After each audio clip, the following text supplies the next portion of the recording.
You up front, and you in the back, and you over there, and you, Miss Betty Ferris, and you, Mr. Greg Drake, and even me up here.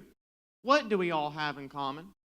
We are all ordinary people with extraordinary stories, joined together in a grassroots movement called Kentucky Farm Bureau. Soon to celebrate its 100th anniversary, Kentucky Farm Bureau is the voice of agriculture, the voice that shares those extraordinary stories of ordinary people like you and me.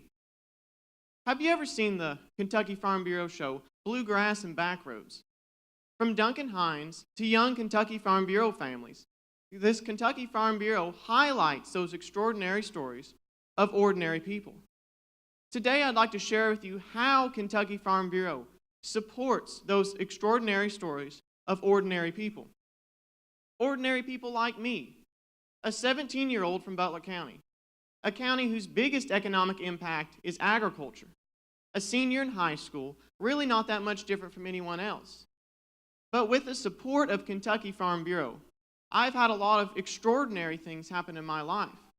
As an 8-year-old who proudly displayed his shotgun shell collection at the Kentucky State Fair, I say thank you, Kentucky Farm Bureau, for supporting 4-H Cloverville at the Kentucky State Fair throughout the years.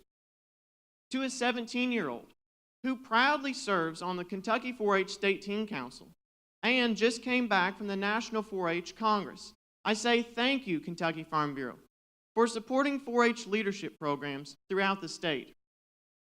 To close, hasn't Kentucky Farm Bureau touched each one of our lives?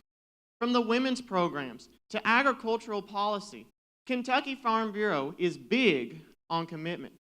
And who knows, maybe one day I'll be seeing your extraordinary story on the Bluegrass and Backroads program soon. Thank you.